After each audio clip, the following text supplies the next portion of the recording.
जय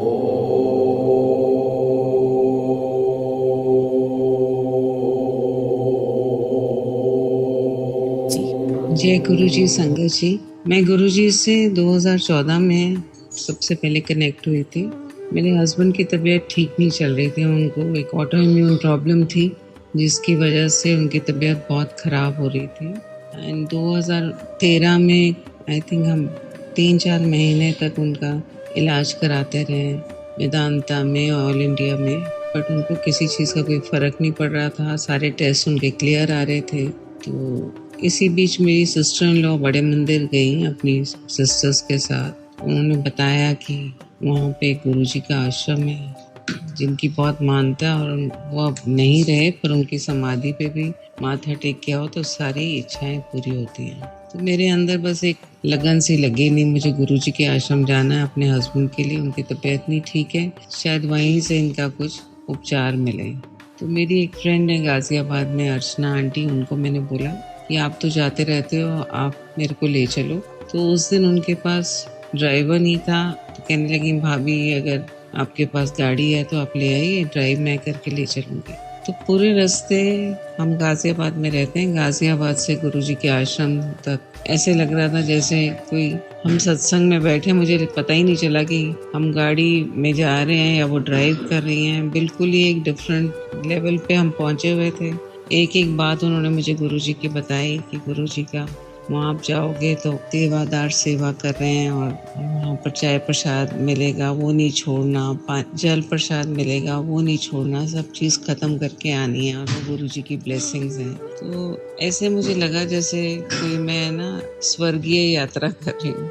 तो वहाँ पहुँचकर भी उन्होंने मुझे एक एक चीज़ दिखाई। और उनका एक शालिनी आंटी है, उनसे मिलेंगे, उनका आप सत्संग ज़रूर सुनना। फिर उनसे सत्संग सुना कि उन्होंने कैसे डायरेक्टली, वो तो गुरुजी से मिली भी हुई हैं, और उन्होंने गुरुजी ने उनको कैसे जीवन दान दिया। पूरे आश्रम में इतनी शांति थी और इतना जैसे सुखमय वातावरण था। हर चीज़ ऐसे लगता था मैं घर पहुँच गई हूँ, क्योंकि पहले अंदर घुसते ही जैसे मैं अंदर एंटर करी तो मुझे लगा जैसे मेरा अपना ही मंदिर है, क्योंकि मेरे घर के मंदिर में भी शिव जी हैं, गुरु नानक देव जी हैं, और मैं उनको देख के ऐसे लगा कि जैसे मेरी मूर्तियाँ वहाँ से यहाँ आ गई है। शिव जी के एक बड़ा रूप ले लिया, और पीछे गुरु नानक देव जी को देखकर, और सारा टाइम जो शब्द चल रहे थे, तो हम गुरुद्वारे को बहुत मानते हैं, तो वहाँ ऐसे लग रहा था कि गुरुद्वारे का ही एक एक्सटेंशन है वहाँ पर।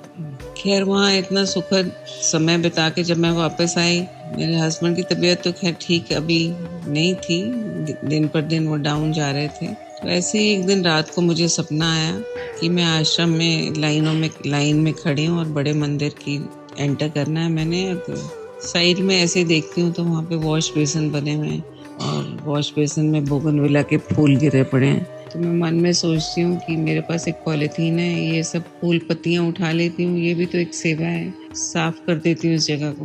तो मैंने फूल पत्तियाँ उठा के अपने पॉलीथीन में डाला, और जैसे सिर उठाया तो देखा सामने एक कोर्टयार्ड है, वहाँ गुरुजी अपनी संगत के साथ बैठे हुए हैं। तो मैंने कहा मैं क्यों लाइन में खड़ी हूँ, मैं सीधा गुरुजी के पास क्यों नहीं जाती। तो मैं लाइन छोड़ के सीधा ऐसे गुरुजी के पास कोर्टयार्ड में चली जाती हूँ। गुरुजी ने एक रेड टी शर्ट पहनी थी, ऐसे फॉन कलर का बरम्यूडा पहना हुआ था, संगत से बात कर रहे थे, दोनों तरफ उनके बैठे हुए थे संगत, बड़ा इनफॉर्मल एटमॉस्फेयर था। मैं बस सीधा उनके पास जाके मैंने कहा गुरुजी मेरे हस्बैंड की तबीयत नहीं ठीक है, उनको आप ठीक कर दीजिए। तो उन्होंने मेरी तरफ देखा और बड़े जेंटल आवाज़ में बोले तुसी फिक्र ना करो, असी हौली हौली उन्होंने कढ़ांगे। बस अब मेरी फिर आँख खुल गई।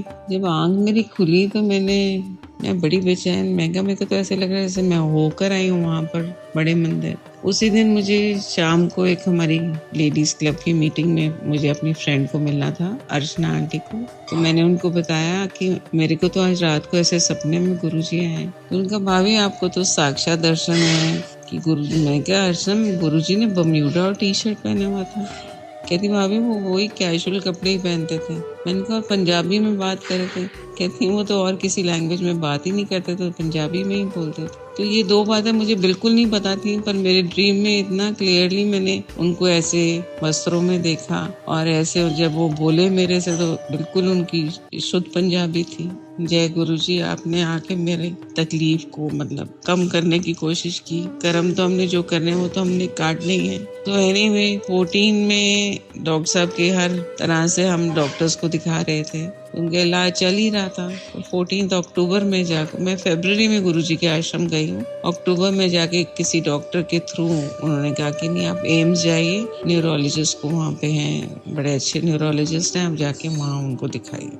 तो डॉक्टर पद्मा से अपॉइंटमेंट ली और वहाँ उनका जब इलाज शुरू हुआ तो पहली दफ़ा जब हम डॉक्टर पद्मा से केस हिस्ट्री उनको दी और उनसे मिले डॉक्टर पद्मा श्रीवास्तव से, तो उन्होंने ऐसे ही सरसरी तौर कार्ड पे लिख दिया न्यूरोसार्कॉइड। सार्कॉइडोसिस तो उनकी मेन प्रॉब्लम थी जो स्टेरॉइड से कंट्रोल हो जाती थी और सारे टेस्ट भी उनके क्लियर आ रहे थे कि जैसे सार्कॉइड कंट्रोल्ड है, पर उनकी तबीयत दिन पर दिन बिगड़ती जा रही थी। वो कहते थे मेरा मास्क लाइक फेस हो रहा है, मेरे से मतलब बात नहीं हो पा रही, स्माइल नहीं कर पा रहा, मुझे थॉट प्रोसेस नहीं आ रहे। तो वो उनका डॉक्टर जो अभी 2010 से उनका ट्रीटमेंट कर रहे थे वो अमेरिका से कर रहे थे। तो हम अमेरिका रहकर भी आए, हमारे बच्चे बाहर हैं, तो 15-20 दिन हम डॉक्टर के घर के बिल्कुल पास में ही थे। मेरे बेटे का फ्रेंड है वो, पर उनको भी नहीं मतलब रियलाइज हुआ कि ये सार्कॉइड जो उनको और कई ऑर्गन्स में थी पहले, अब वो ब्रेन में चली। तो डॉक्टर पद्मा ने तो सरसरी तौर पे ही लिखा, फिर सारे टेस्ट वगैरह हुए,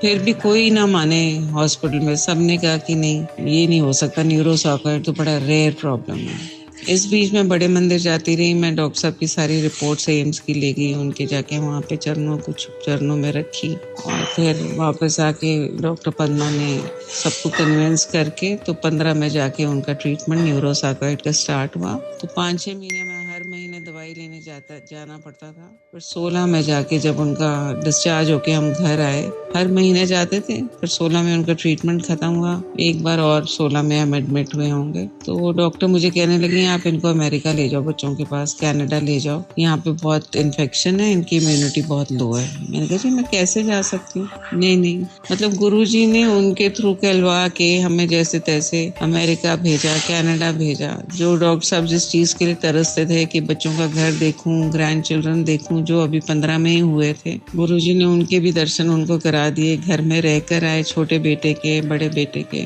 दोनों हमारी पोतियां, उनके साथ समय बिताया।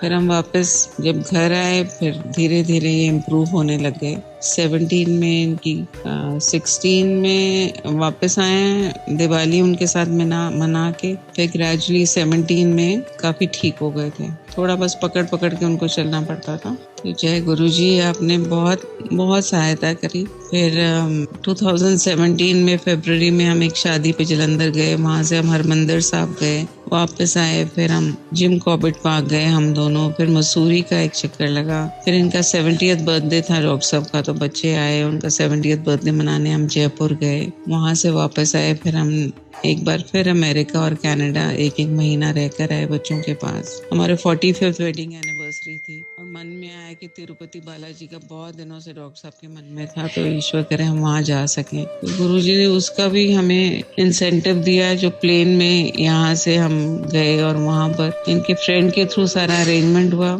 जय गुरुजी, आपने इतना अच्छा अरेंजमेंट कराया और जब वापस आए तो पता चला ये सारा अरेंजमेंट चंद्रबाबू नायडू ने किया था। और डॉक्टर साहब को ऐसे वहाँ पे सब लोगों ने सपोर्ट दी और सपोर्ट किया जैसे कोई हाथ से पकड़ के ईश्वर अपने सामने खड़ा कर लेता है ना, हम बिल्कुल मूर्ति के सामने कोई 5-7 मिनट खड़े रहे होंगे और इतने अच्छे हमारे दर्शन हुए। फिर वापस आकर डॉक्टर साहब की तबीयत इतनी बेटर हो गई कि वो वॉकर लेके भी चलने लग गए थे। पर अब संगत जी है कि सबके जाने का समय होता है, तो 18 में धीरे धीरे वैसे ठीक थे, पर धीरे धीरे कभी उनको ऐसे लेटे लेटे एक दिन फील हुआ कि मेरे को पता नहीं पैरालिसिस हो रहा है। तो फिर हम एम्स में एडमिट हुए और जाते उनको आईसीयू में एडमिट करा और दवाई उनकी जब स्टार्ट हुई तो उनको पता चला, अगले दिन डॉक्टर पद्मा ने मुझे आके बताया कि उनको आईसीयू इन्फेक्शन हो गई है जो बहुत फेटल थी और 1 महीना उनको आईसीयू में ही रखा, पर वो रिकवर नहीं कर पाए उसमें से।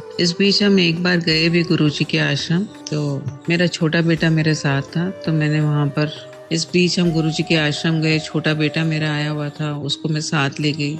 तो जब हम वहाँ पर लंगर खाने बैठे बड़े मंदिर, मुझे ध्यान आया, इसको तो मैंने बताया ही नहीं कि और लोग भी 3 लोग और आके इसके साथ लंगर शेयर करेंगे। सो मैंने फ़ोन से मैसेज करने की कोशिश करी कि सौरभ ऐसे तुम्हारे पास साथ में आके बैठेंगे तो आपको उनके साथ शेयर करना है। तो इतने में बड़े मंदिर में अनाउंसमेंट हुई कि यहाँ पर जितने लोग आए हैं उनका डायरेक्ट कनेक्शन गुरुजी के साथ है, कोई मैसेजिंग नहीं करेगा। मैं इतनी हैरान कि अभी तो मैंने बस एक मैसेज, मतलब ये अनाउंसमेंट भी उसके मतलब ऐसे आई जैसे किसी ने साक्षात मुझे देखा होता है ये बात मैसेज करते, और मेरे को गुरुजी ने एक मुझे टोका और मुझे बताया कि मैं यहाँ पर हूँ और मैं मैनेज कर रहा हूँ, तुम्हें घबराने की ज़रूरत नहीं है। तो जय गुरु जी, आपने बड़ी रक्षा करी डॉक्टर साहब की। इतने मुश्किल समय में उनको आपने ठीक ठाक निकाल के उनके बच्चों के पास ले गए, उनकी सारी जितनी ख्वाहिशें थी सब पूरी करी, और जाने से पहले वो बड़ी शांति से गए क्योंकि बड़े बेटे का एक बेटा भी हो गया था, उसकी भी खुशखबरी सुनी। शुक्राना गुरु जी, बहुत बहुत धन्यवाद आपका।